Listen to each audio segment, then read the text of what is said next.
So when I was younger, which was not that long ago to be fair, I used to get my entertainment from some odd corners of the internet. I remember browsing YouTube like any regular day in 2014 for me, until I came across a re-upload of a particular live show. I have no idea what persuaded me to click on this video, but somehow it ended up across my screen. This now ex-live show that had been broadcast in 2011 would have me laughing harder than I think I ever laughed for about a half an hour before I immediately went and checked out more. This show, oddly enough, was a religious program hosted by two gentlemen. Now you may be thinking to yourself, what could be so funny about a seemingly serious religious talk show? But may I remind you, we are on the internet, and the internet has a way of corrupting things, especially if we're talking about 4chan being involved. Throughout the course of the show, the host would take live callers to talk about their faith, any hard times or struggles they may be facing, or to just ask for guidance and wisdom in general. The only problem, again with this being the internet, is that these calls did not always go to plan. Can you please recite your favorite prayer? Oh, there's so many. There's just so many to count, but Just pick one. oh, I don't know. All right. Okay. So, whenever I get down on my knees and get by my bed, I like to just recite this little hymn. Oh, Jesus, thank you for coming inside me today. Coming. Okay. Yeah, it was quite tragic.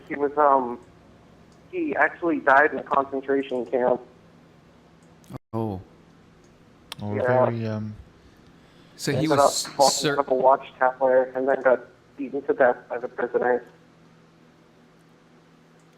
okay, well, I just had a quick question. I was recently in Paris, and there was a bunch of niggers, and they were going guerrillas. I didn't know what to do. They were going guerrillas. Please, this is a religious program for helping people, okay? But these calls coming in over and over and over and over with these nonsense joke calls, ruining it for everyone. Stop it! Bear in mind, I haven't nearly seen every episode of this show, but I've seen a good amount, and I can count on one hand the amount of times a serious call has come through. Some of these calls would just amount to the person calling either yelling profanities or slurs, which I'll admit did get old fairly quickly. But some of the people who would call in would create some of the funniest moments and most memorable characters I've seen during my short time on the internet. This show is called the Jesus Chatline, and today I'm going to be taking a trip down memory lane with you all, remembering this internet classic that still to this day makes me piss myself with laughter.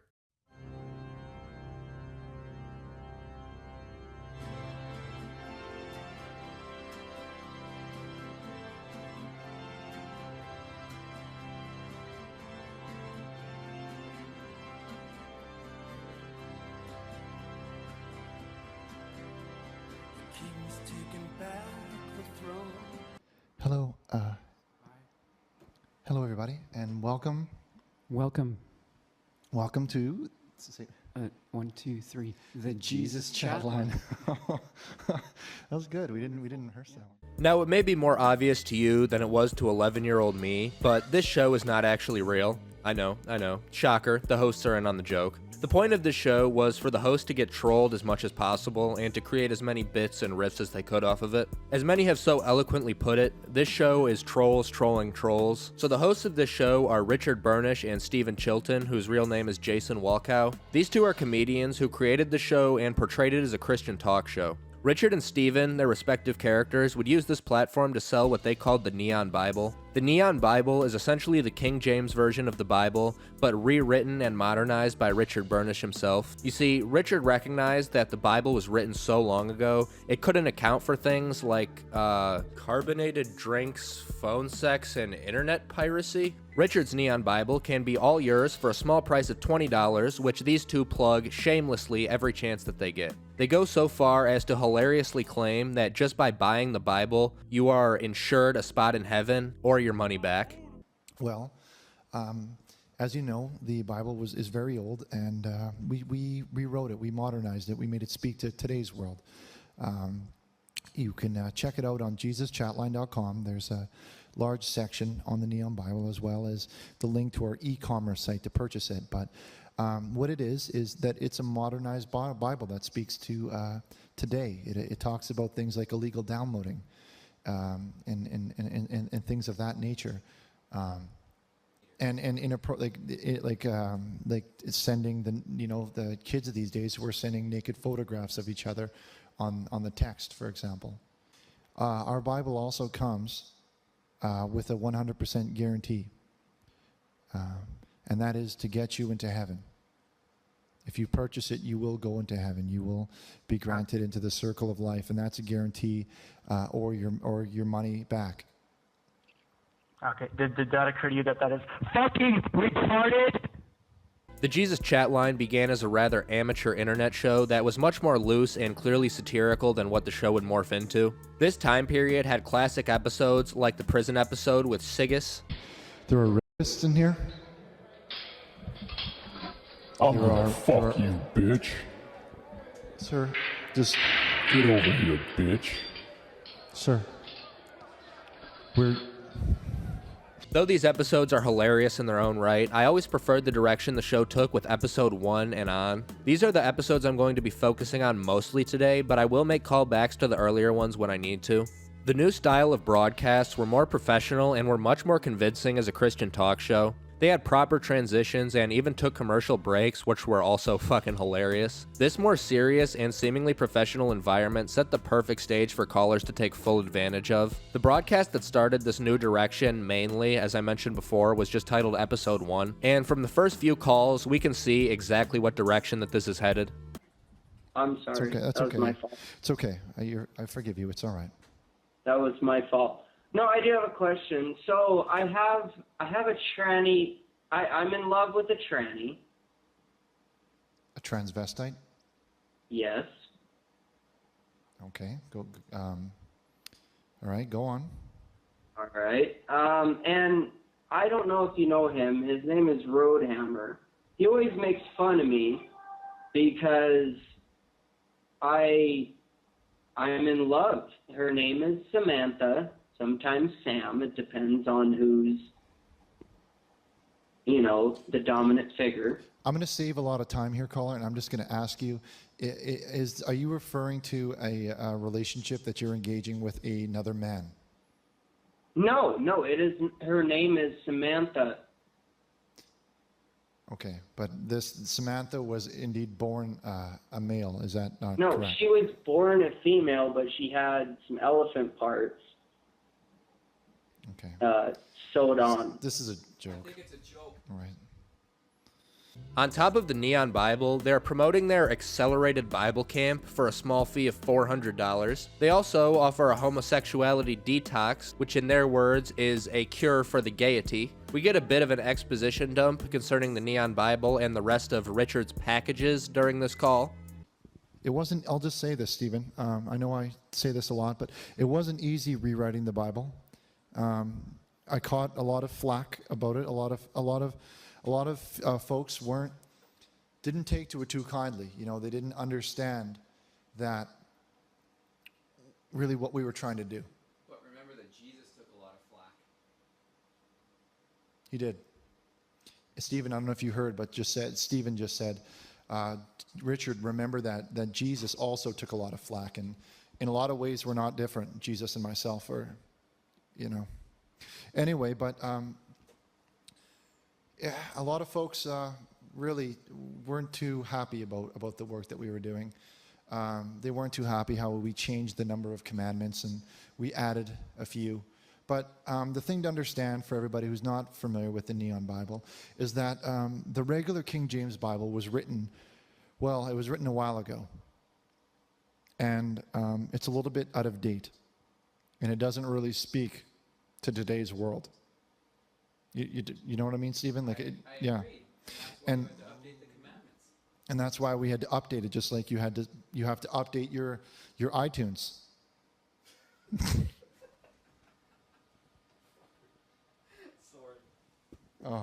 Sorry, I accidentally, when I crossed my legs, I squished myself a little bit. Oh, crunched it.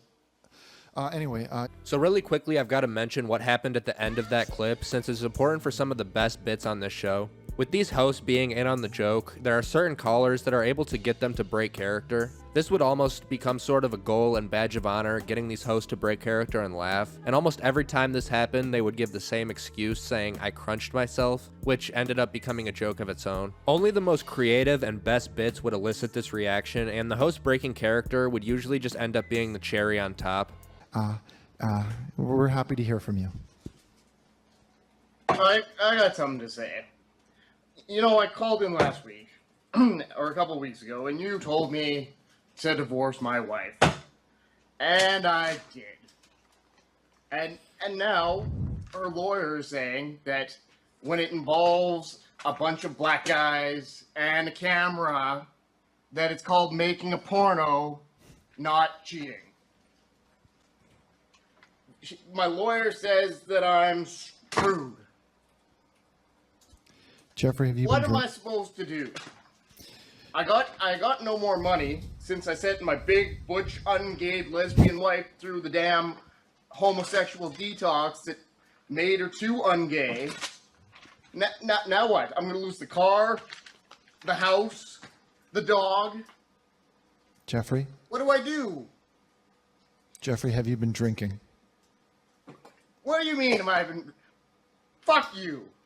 Of course I've been drinking. I got nothing left.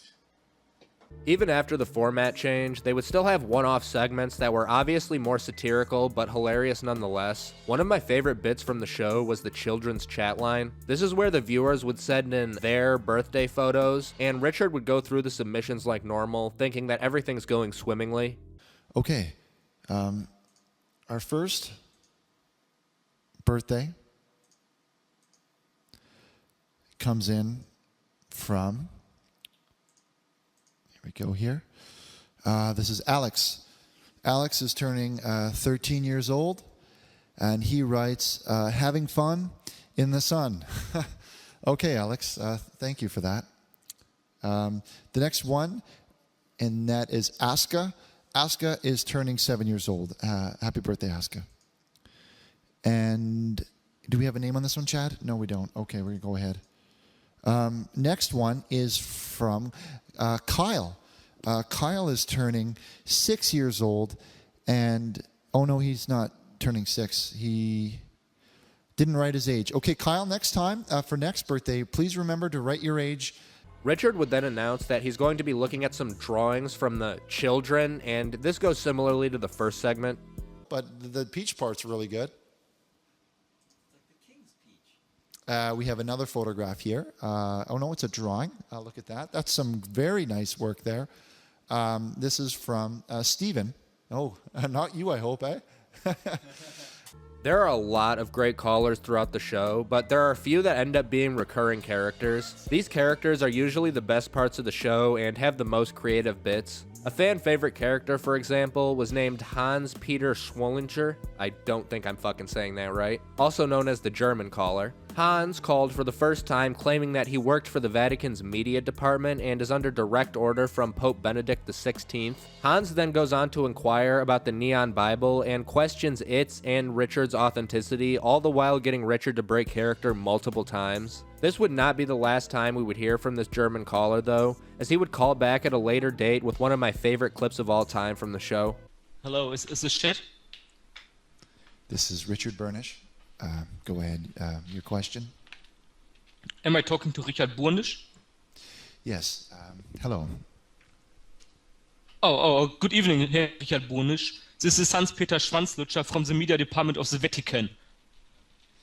Okay. Go ahead, caller. It's nice to hear from you. Are you calling from I Rome? really had to think about what you've told me about the Neon Bible. Okay. Yes, go ahead. Well, I work for the Media Department of the Vatican, and what you told me last time really made me question my religion. I mean, the things you told me, should I be using torrents? Should I update Firefox? So, since I work for the Media Department of the Vatican, I went to the Pope and I wanted to update his Firefox. So I went to the Pope and I wanted to ask him, and you know what? The Pope just laughed at me and said, Firefox, I use Internet Explorer. This is when I realized I had been barking at the wrong tree all the years. I mean, do you know what I mean? I mean, I'm German. Please let me rephrase this. I think in the United States, you would say, the Pope rustled my jimmies. Is this what you say in the United States? I'm not quite sure. Even at a younger age, I found callers like this infinitely more funny than the ones who would just call in to swear loudly or say the N-word a bunch. The accent and the delivery is perfect, and like I said earlier, the host's breaking is just the cherry on top of an already amazing bit. Another fan favorite was Randall Baby Stevens. Randall was a recurring caller who was very, very clearly suffering from the gaiety. He would call in and play off the host's naive characters and get them to entertain degenerate conversations without them seemingly knowing it. Okay, go ahead, caller. I have a lot to talk about as far as Christianity is concerned. Can we start with your name, sir? My name is Randall. And, welcome, Randall. You sound like maybe you play football or something like that. Well, no, I'm a catcher. Oh, okay. Oh shit, baby, was that Dad's cream? Indeed, it was, Randall. Yes. I gotta admit, I know what Dad's cream tastes like, but I think it's a different consistency from what you're used to. The old stock is different. Yeah, are you referring perhaps to the old stock? Yeah, well, yeah, it is a little bit older than me. Yes. Okay. Well, it really goes down the throat nice, doesn't it? It does, but you know what the funny thing is? It always ends up out the ass, right? Ooh. The last character that I'm going to go over today is my personal favorite by far. I laughed my ass off pretty much any time he would call in, and I still revisit his segments to this day. Hello? Hi. Hello? You're on the air. Go ahead. Who am I speaking with? My name is Stephen Chilton. Which one of you is running around pretending to be me? This is Leroy Sinclair, and I'm not fucking happy about this, man. Oh, Leroy, can I just ask you to watch the F sharps? Leroy Sinclair is a Native American alcoholic who resides in Norway House, Canada. His accent and all of his bits are classic, and he's easily the best out of the recurring characters in my opinion. I've got some advice for you. Always giving advice is my advice now. So here's what you can do. You could suck a wet fart out of your grandma's ass and hold it in like a bong hit, you fucking fat. So there used to be an Ask Me Anything on Reddit hosted by Richard Burnish himself that explained the exact backstory of the Leroy Sinclair character. I couldn't find it for the life of me, so I'm going to try and go off of memory here. Leroy started out originally as Richard calling in off screen to try and get Steven to break character. After a while, someone else called in claiming to be Leroy and that Richard was impersonating them. This would lead to his appearance early on episode 1. What would ensue was a series of calls from Leroy demanding to be compensated for his likeness with beer and whiskey. The hosts have a hilarious counteroffer, which Leroy is none too pleased with, to say the least. Some of the inconvenience that you've been dealing with, how about I offer you some beads? What I want to know... Leroy, it's a good deal. Take the beads. I don't want no beads. Leroy, we'll get you... 2 boxes of beer and a bottle of whiskey. We will get you 2 packages of beads. I do not want beads. Okay? I'm native. We make beads. I can give you beads. Leroy, we will get you 2 packages of beads. I don't want beads. And a dream catcher and a pair of mucklucks, but that is it. Mucklucks? Are you not? You're making fun of me. That's it. That's it. I talked to my big brother before after you hung up on me. He told me. Okay, this is a joke. Leroy has some of the best moments getting the host to break, and don't quote me on this, but I'm pretty confident he got them the most out of anyone. Leroy is also a part of another one of my favorite bits from the show. During an episode, Richard has to rush off the air abruptly because he gets a nosebleed. Richard goes on to say that this nosebleed was him receiving the stigmata, which is hilarious by itself. Steven, is this the stigmata? I think it is a sign, Richard. Go to break. See, if you don't know, the stigmata is the wounds that were on Jesus' hands and feet after he was crucified, and some Christians believe like saints and stuff will get this as a miracle or something. Anyway, Leroy is on the phone during all of this and wastes no time in pointing out how absolutely retarded of an idea that is. He also calls in later to inquire about Richard's stigmata and make fun of him some more. How's the stigmata? Well, I'm recovering from this. I don't think you should be making fun of something so serious like that. It was a nosebleed. Stigmata It was supposed not. to be the head. It was not a nosebleed. I've never had a nosebleed in my life. Well, you did tonight. Leroy, you're part of something far bigger than all of that. You witnessed the marking of the stigmata. I witnessed a nosebleed is what I witnessed. The Jesus Chatline would broadcast its last episode on October 8th of 2012. By this time, the host had grown sick and tired of the droves of joke callers and trolls, and with every call full of rough talk, we see the host get visibly more and more dejected. That's quite a strong statement. I'm wondering what has gotten you a little bit rumbled. Well, I got a call from the school today. I have a 10-year-old boy and an 8-year-old girl. And the school told me that my son called another classmate a very bad name. It started with the letter N, and then he told another student to pray the gay away. I asked him where he heard this, and somehow he found your show. So now, as far as the pray the gay away part, we will stand by that statement. That is something we say, pray the gay away, because we don't agree with it. And if a child wants to voice our opinion, so be it. Well, I honestly think the whole pray the gay away thing and everything you say involving gay, I think you guys are a bit hung up on it, to be honest. If you want to talk about this, we can, but you can't use harsh language. So which one of you is the pitcher and which one of you is the catcher? Just be honest with us. We like hockey, actually. We're not much into baseball. So you like holding Richard's stick. This is an outrage. This is absolutely unacceptable. Why don't you just shut your mouth, dick breath? You know, I'm suspecting that perhaps you're a little bit upset because you're a mother of two and perhaps you're carrying a little extra weight. You know what? I hope you get beat like a beagle gets beaten by his nigger. By an hour and 10 minutes in, Richard is on the verge of tears, and at an hour and 12 minutes...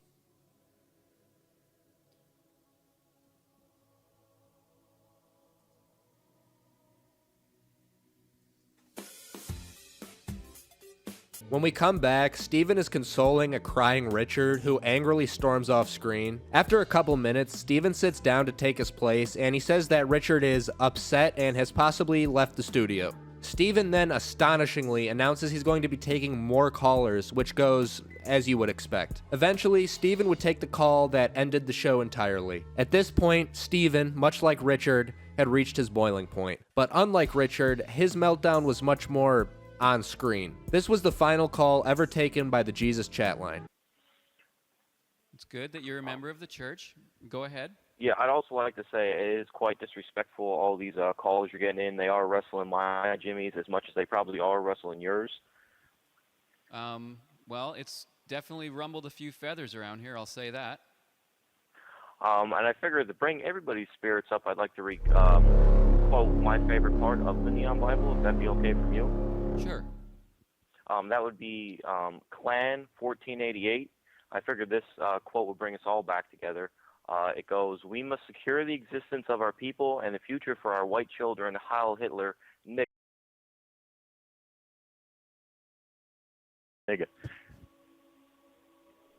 What do you think? I think that brought everybody back together. Is that all the filth you have to say? Yeah, that's pretty much it. You, Why, sir, you want are a anything piece else out of of me? garbage.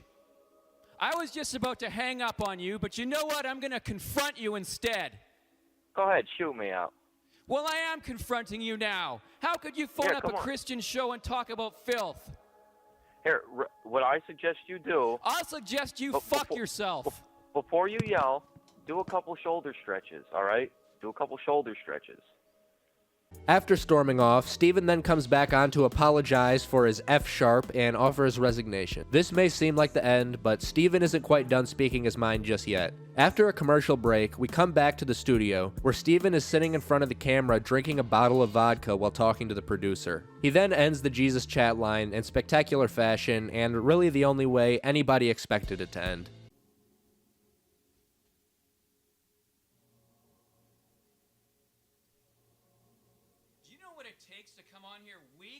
After week, after week, after week, after week, after week.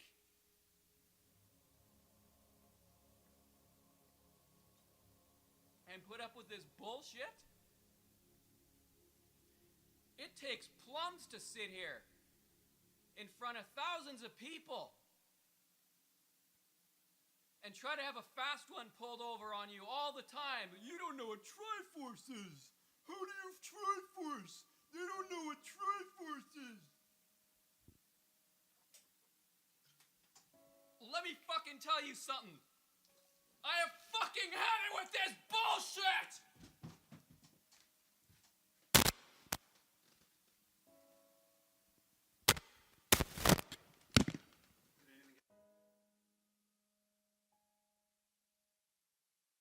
Now after the Jesus chat line, Jason Walkow, who was Stephen Chilton, went on to make other shows similar to this in format like Haulin' Ass. I've never watched much of these other shows, but I'm pretty sure Leroy called into Haulin' Ass a couple times. Now unfortunately, Jason J. Walkow would lose his battle with cancer in 2020, so this goes without saying, but rest in peace to an internet legend, and from what I've read, a pretty awesome human being in general.